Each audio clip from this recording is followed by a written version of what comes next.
Ayan, ngayon naman guys, magro-road trip po tayo. Ipapakita ko naman po sa inyo kung ano po yung mga makikita natin dito. Magaganda ho yung mga ano dito, mga bahay. Ayan, simple lang ho.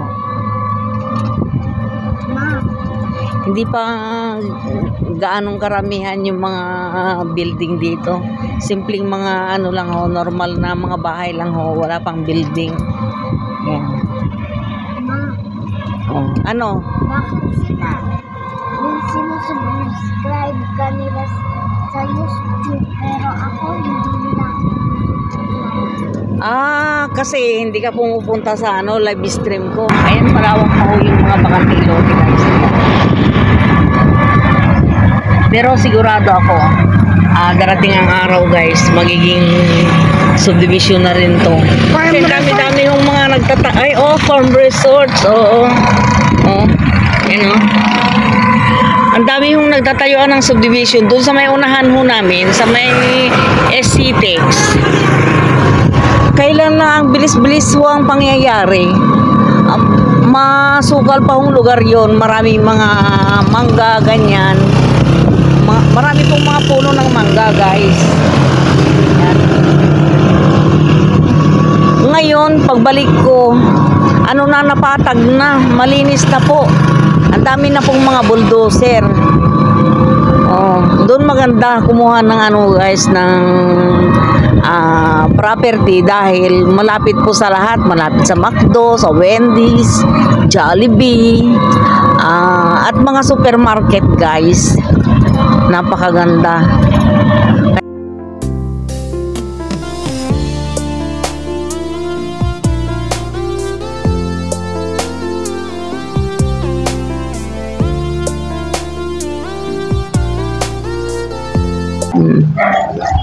Ay, wala. Balik ka tayo. Santa Rosa National High School. Oo. Meron palang high school dito, Santa Rosa National High School. Ayan o. Ayan o. Saan ba yung Santa Rosa National High School?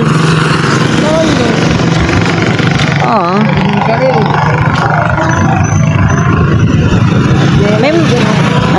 May mga malalapit din palang high school dito, kaya kaya abutin ng sidecar. Kaya kailangan din minsan makapag-ikot-ikot. Ayan o, sigurado guys, may nagmamayari na itong mga bakanteng lote na to. Ano yun, nak? May mga free water. Saan? Sa matindahan-tindahan. Oo. Free water sa mga ano yan, sa mga namamalaspas. Ang ganda ng mga bahay dito, oh. Lalo na ito.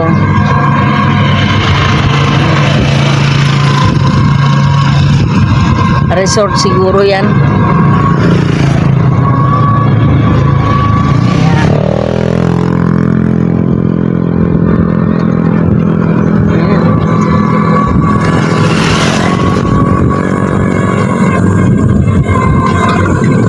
Ang lawak na lupain. Darating ang araw guys, dito magiging isang subdivision din. Kaya ang magiging swerte itong katapat niya. Ayan. Pero malamang mangyari man yan, yung mga original na nagmamayari ng ng harapan ng bakanteng lote na to, malamang yung mga iba na mayapa na pagdating ng panahon bago maging maayos na ito lugar.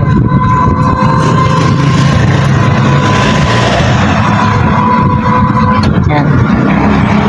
Ganito sana may mga kanal. Kung ako lang may tapat ng kanal na ito, lilinisin ko talaga. Hindi ako papayag na mababarahan. Kasi ako rin yung maapektuhan eh. Ayan, may mga rin dito, feeds. Yan. Marami ring mga tindahan dito sa lugar na ito guys. Malapit din ito sa amin kaya no worries talaga. Ang problema nga lang guys yung pakaingatan natin yung aksidente, talagang makitid ang daanan po dito sa lugar na ito. Hindi pwede yung magpapadalos-dalos ka.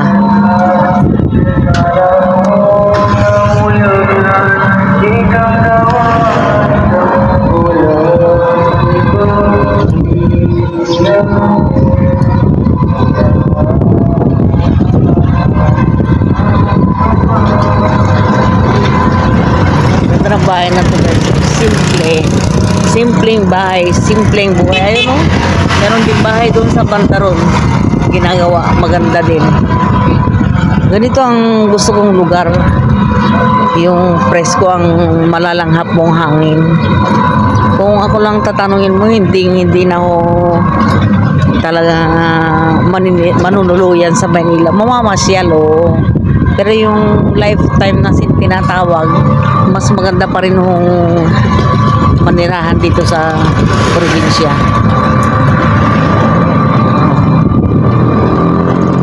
Ayan, no?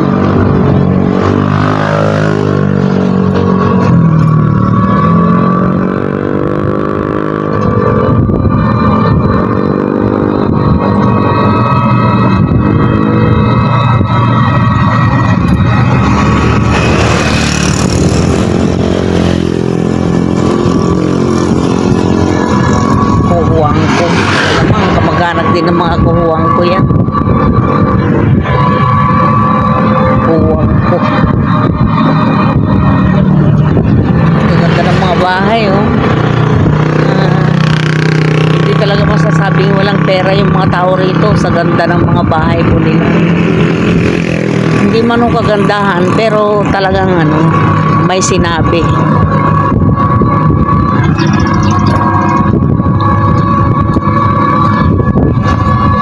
Masasabi din na yung mga tao rito talagang religyoso.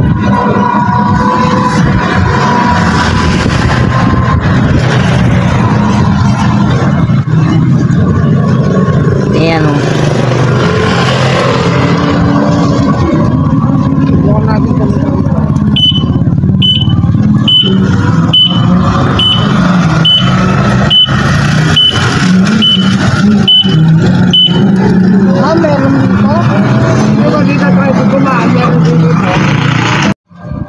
Grabe ang sisingip ng mga daanan dito, oh.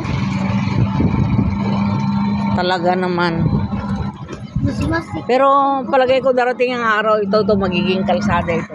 Mas masikip kung Extension. Magkakaroon ng extension dito. Ano na? mas masikip kung pupunta ka ng paanakan. Ah, ganon. Oh, may paanakan doon. Saan? Tatawid ka pa. Yes. Pupunta ka May electric fence. Yung pag ginakyat mo yung bahay, makukurente. Saan? Doon. Turo mo nga sa akin mamaya. Okay. Hindi ko alam eh. Oh, yung mga bahay dito talaga naman na ang gaganda. maganda nga daw ng mga bahay dito. Kaya lang ang problema talaga lagi sa mga ganitong lugar guys.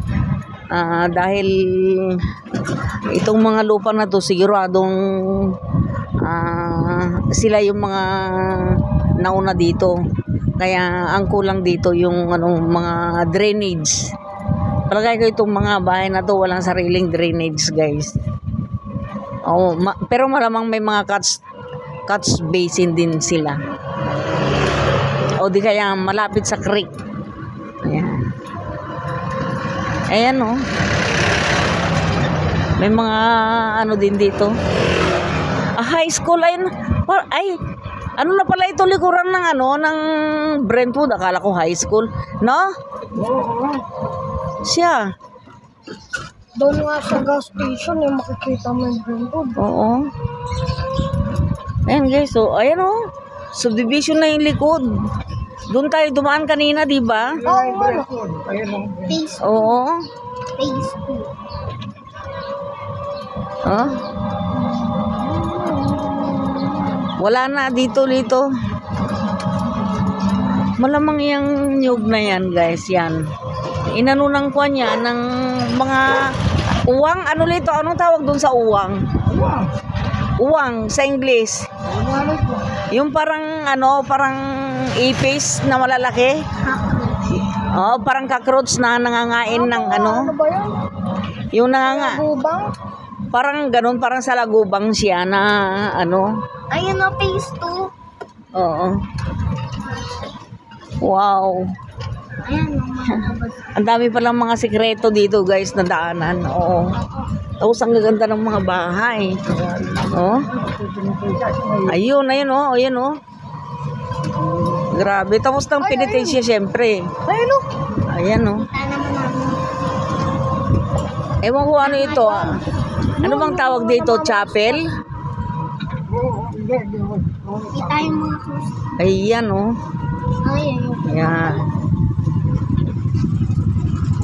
Tapos na siguro ang palaspas kasi mainit na eh.